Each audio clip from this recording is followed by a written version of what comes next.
أعوذ بالله من الشيطان الرجيم بسم الله الرحمن الرحيم Surat 68 Al-Qalam, le Kalam. C'est une mécoise de 52 versets. Au nom de Dieu, le tout miséricorde, le miséricordieux. Versets 1 à 7. Noun. Par le Kalam et ce qu'on met en ligne, tu n'es pas, grâce au bienfait de ton maître, un folle. Tu auras un salaire ininterrompu. Tu es porté par un caractère magnanime. Aussi, verras-tu clair et ils verront. Qui d'entre vous est mis à l'épreuve? Ton maître sait mieux que personne qui s'égare de son chemin. Il sait mieux que personne qui bien se guide. Explication. Pour l'exégèse de la première lettre, voir au début de la sourate 2. Toutefois, il y a des avis divers à propos de cette lettre. Noun, c'est une baleine énorme. C'est une table de lumière. C'est un encrier. Le kalam, c'est l'outil bien connu avec lequel on écrit. En référence ces paroles, lui qui enseigna par le kalam, enseigna à l'homme ce que l'homme ne savait pas.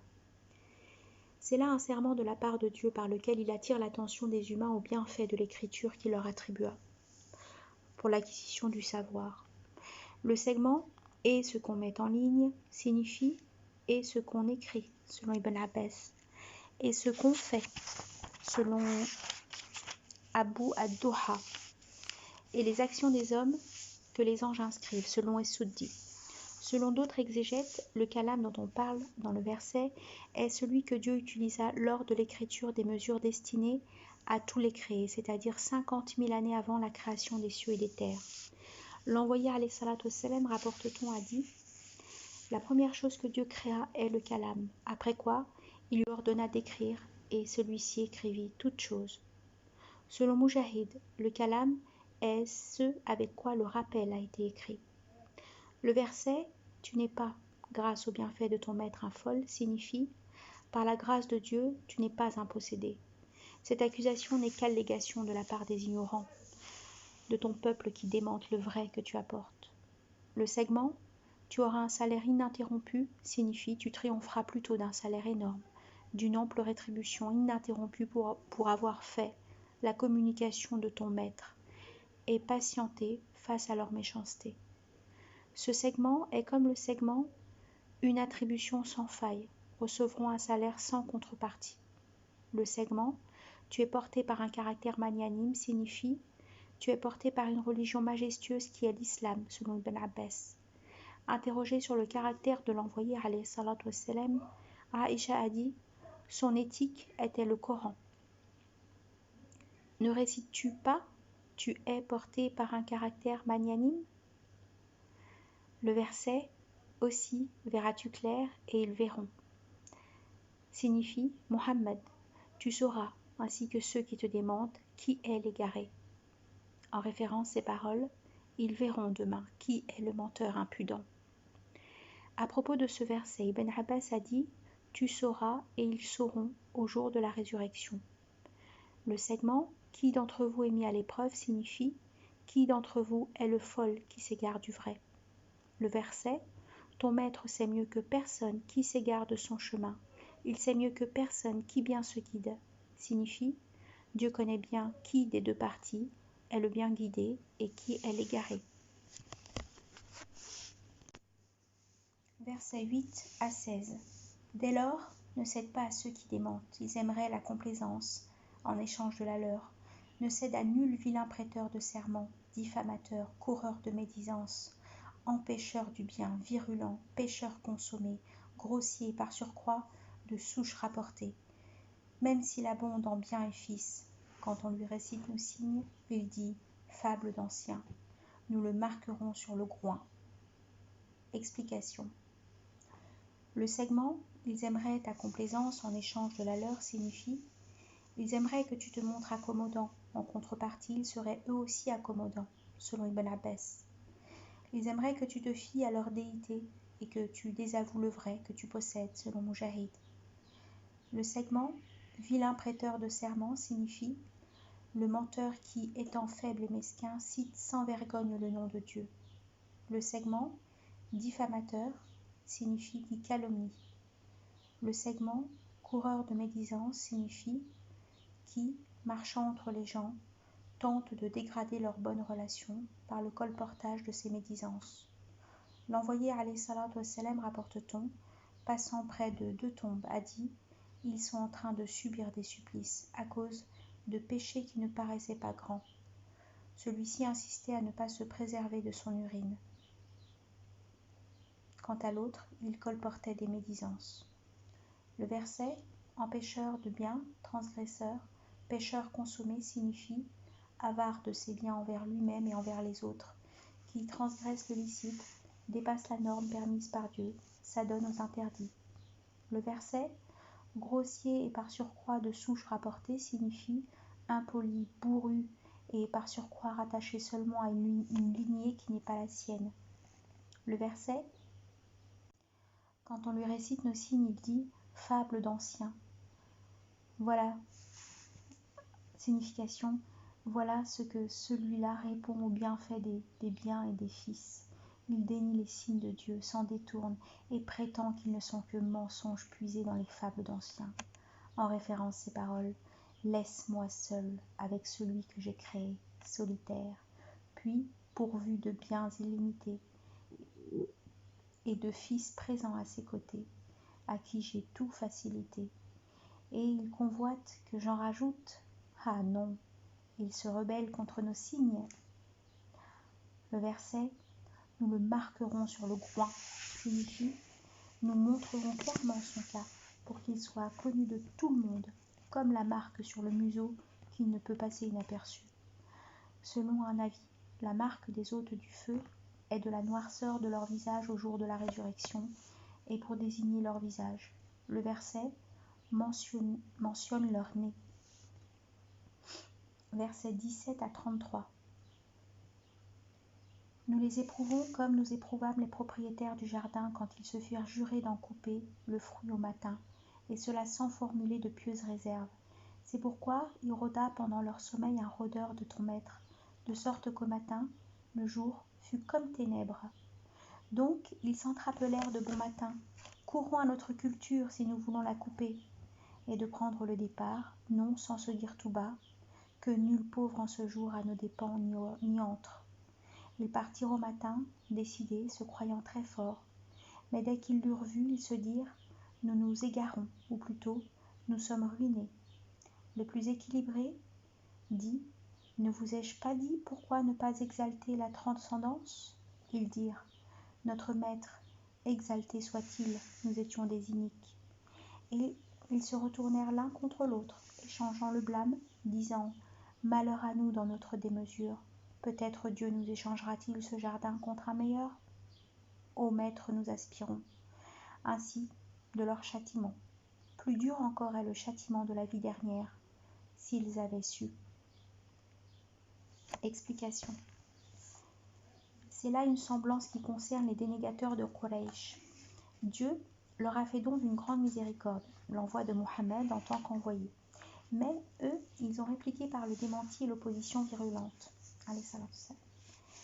Le segment « Nous les éprouvons » signifie « Nous les mettons à l'épreuve ». Les propriétaires du jardin signifient les propriétaires d'un verger qui contient nombre de fruits et de produits agricoles.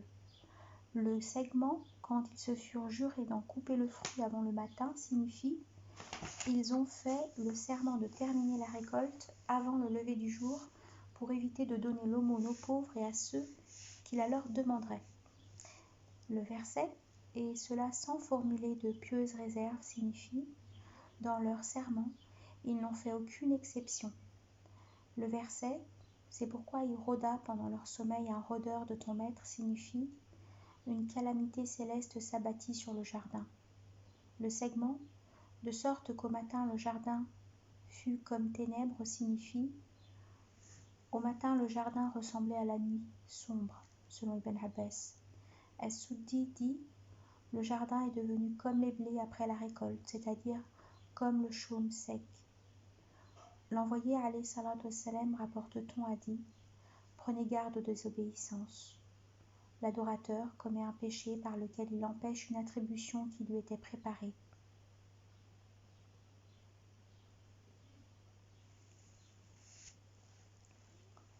référence ces paroles, c'est pourquoi il rôda pendant leur sommeil un rôdeur de ton maître, de sorte qu'au matin le jardin fut comme ténèbres. Donc ceux-là se sont interdits le bien de leur jardin à cause de leurs péchés. Le segment « Donc ils s'entrappelèrent de bon matin » signifie « Ils se sont appelés les uns les autres de bonne heure pour aller à la récolte ». Selon Mujahid, leur culture était du raisin.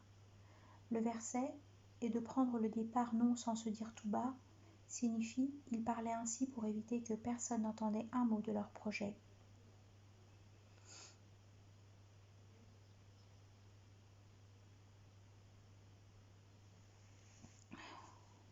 Le segment « Que nul pauvre en ce jour à nos dépens n'y entre » signifie que c'est la confidence qu'ils se disaient.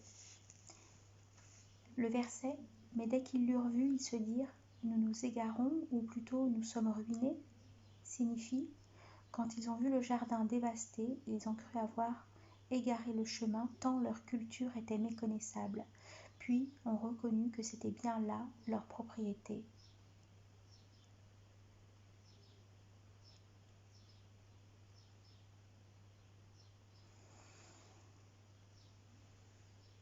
Le segment « Pourquoi ne pas exalter la transcendance » signifie « Pourquoi ne pas formuler de pieuses réserves ?»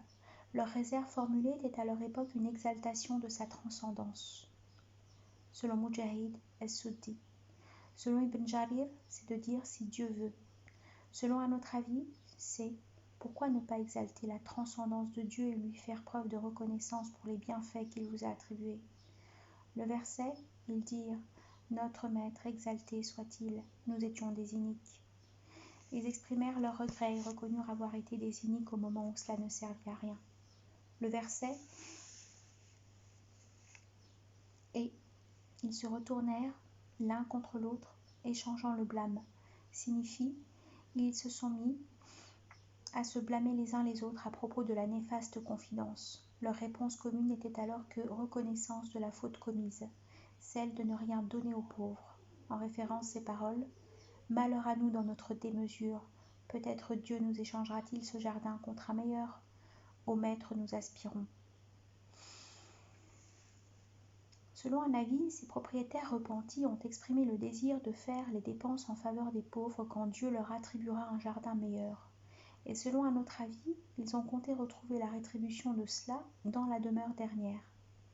Selon certains anciens, ces propriétaires sont des habitants du Yémen, mais selon d'autres, ce sont des habitants d'Abyssinie. Leur père, qui était un pieux, leur avait laissé en héritage ce jardin. Durant sa vie, il faisait vivre sa famille de l'exploitation de ce jardin. Le surplus de la récolte, il le donnait toujours en aumône. Mais à sa mort, ses héritiers dirent que leur père était stupide en se comportant ainsi avec les pauvres, et ils décidèrent de ne plus agir comme lui. Alors Dieu les punit en faisant disparaître leur capital, le gain et l'aumône, cela par la dévastation du jardin. Le segment ainsi de leur châtiment signifie « De la même façon sera le châtiment pour celui qui contrevient à l'ordre de Dieu, se conduit en avare, en retenant les bienfaits de Dieu des pauvres et des nécessiteux, répond aux bienfaits de Dieu par la dénégation. » Versets 34 à 41. Tandis que les prémunis auront près de leur maître les jardins du bonheur, alors nous traiterions ceux qui se soumettent à l'égal des criminels ? Vous n'êtes pas en situation de juger. Ou est-ce que vous auriez une écriture à solliciter, ou il vous revint de prétendre à mieux ? Nous tiendriez-vous par des serments valables jusqu'au jour de la résurrection, et vous donnant le droit de juger sans réplique ? Demande-leur qui d'entre eux peut les garantir, ou serait-ce qu'ils ont des associés, alors qu'ils produisent leurs associés s'ils sont véridiques. Explication. Après avoir mentionné l'état des propriétaires du jardin terrestre et de leur punition due à leur désobéissance, Dieu montre ce qui attend ceux qui se prémunissent envers lui et lui obéissent. Ceux-là triompheront d'un jardin éternel aux bienfaits inépuisables. Le verset « Alors nous traiterions ceux qui se soumettent à l'égal des criminels » signifie « Jamais nous ne rétribuerons les criminels comme les croyants ». Le verset « Vous n'êtes pas en situation de juger » signifie « Qu'avez-vous pour penser une telle chose ?» Les versets Ou est-ce que vous auriez une écriture à solliciter où il vous revint de prétendre à mieux signifie? Ou est-ce que vous avez entre vos mains un livre descendu du ciel qui confirme ce que vous prétendez, que vous préservez, auquel vous vous référez de génération en génération? Le segment nous tiendriez-vous par des serments valables jusqu'au jour de la résurrection signifie avez-vous avec nous un pacte, un engagement? Le segment et vous donnant le droit de juger sans réplique signifie et vous donnant le droit que se produise pour vous ce que vous voulez, désirez. Enfin, les associés dont il s'agit sont les déités qu'on adore en place de Dieu. Versets 42 à 47. Au jour où la terreur éclatera et qu'ils seront conviés à se prosterner, mais sans le pouvoir, le regard affaissé, de honte écrasée, car ils ont été déjà conviés à se prosterner, du temps qu'ils étaient saufs. Laisse-moi avec ceux qui démentent ce propos. Graduellement, je les prendrai par où ils ne savent pas. Je ne leur donne qu'un sursis, mon stratagème est fort. Ou serait-ce que tu leur réclames un salaire, de sorte à les grever d'une obligation, ou qu'ils accèdent au mystère au point d'en tirer eux-mêmes des Écritures? Explication. Après avoir mentionné la rétribution qui attend les prémunis, Dieu précise quand cela se produira. Ce sera au jour où la terreur éclatera, c'est-à-dire au jour de la résurrection, selon Ibn Abbas. L'envoyé alayhi salatu wassalam, rapporte-t-on, a dit « Notre Maître dévoilera sa terreur et alors chaque croyant et chaque croyante se prosterneront devant lui. Il restera tous ceux qui se prosternaient dans l'ici-bas par ostentation. Lorsque ceux-là voudront se prosterner, leur dos deviendra une seule pièce. C'est le jour où le décret divin concernant l'heure se découvrira pour permettre l'exposition des actions de chacun. L'envoyé alayhi salatu wassalam, rapporte-t-on, a dit « Au jour où la terreur éclatera » signifie « au jour où se découvrira une lumière grandiose à laquelle ils tomberont prosternés ». Le segment « le regard affaissé de honte écrasée » signifie « ils seront ainsi dans la demeure dernière après leur crime et leur orgueil dans l'ici-bas. Ils seront punis par le contraire de leur comportement de l'ici-bas. Quand ils ont été conviés à se prosterner dans l'ici-bas, ils se sont interdits cela en dépit de leur bonne santé et leur bonne constitution.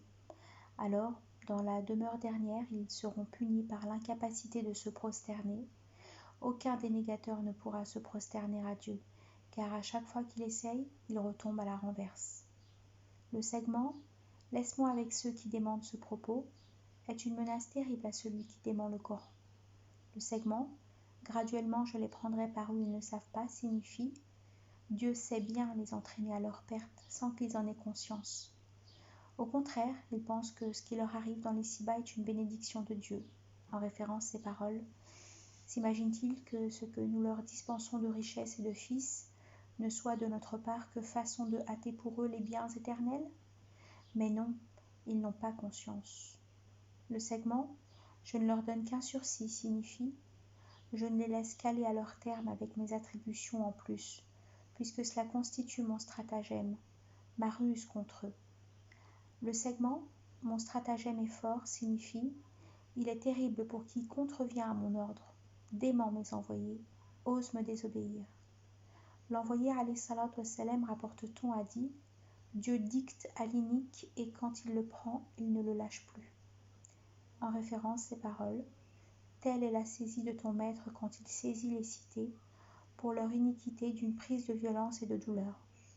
Les versets « Ou serait-ce que tu leur réclames un salaire de sorte à les grever d'une obligation, ou qu'ils accèdent au mystère au point d'en tirer eux-mêmes des Écritures » signifie « Mohammed, toi, tu les convies à adorer Dieu sans leur demander de salaire. Ta rétribution, tu la désires auprès de Dieu. Mais eux, ils démentent ce que tu leur apportes par entêtement et dénégation. » Versets 48 à 52. Prends avec patience l'arrêt de ton maître. Ne fais pas comme l'homme à la baleine quand il invoqua dans la suffocation ne l'eût attrapé une grâce de ton maître, il aurait été vomi sur l'arène en état de blâme. Mais son maître l'élut, le mit au nombre des justifiés, même si les dénégateurs manquent de faire glisser par leur mauvais œil quand ils entendent le rappel et qu'ils te traitent de possédé. Or, ce n'est rien moins qu'un rappel lancé aux univers. Explication.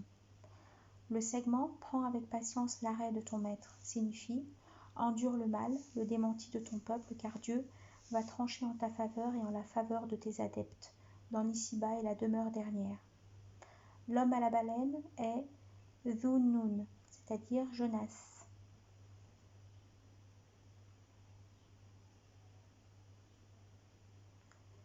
Alayhi salam. Quand ce dernier se fâcha contre son peuple, il s'en alla furieux, et après avoir pris la mer, il fut avalé par la baleine.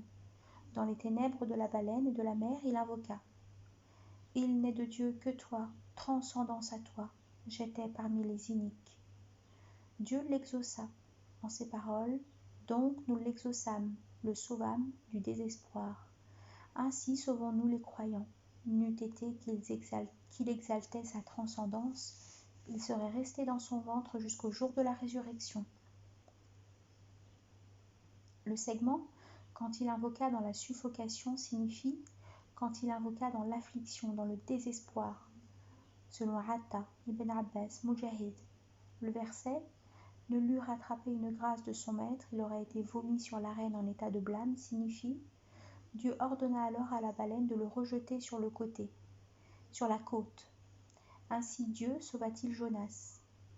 L'envoyé alayhi salatu wassalam, rapporte-t-on, a dit « Personne n'a le droit de dire « Je suis mieux que Yunus ben Mouta ».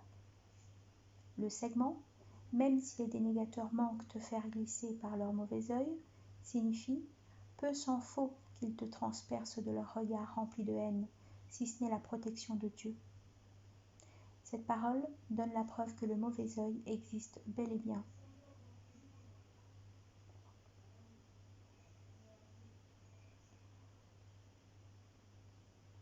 L'envoyé alayhi salatu wassalam, rapporte-t-on, a dit « Le mauvais œil est une réalité. » Le segment « Quand ils entendent le rappel et qu'ils te traitent de folle » signifie « Ils te traitent ainsi à cause du Coran qu'il leur a apporté. » C'est pourquoi Dieu dit « Or, ce n'est rien moins qu'un rappel lancé aux univers. » Fin de la sourate.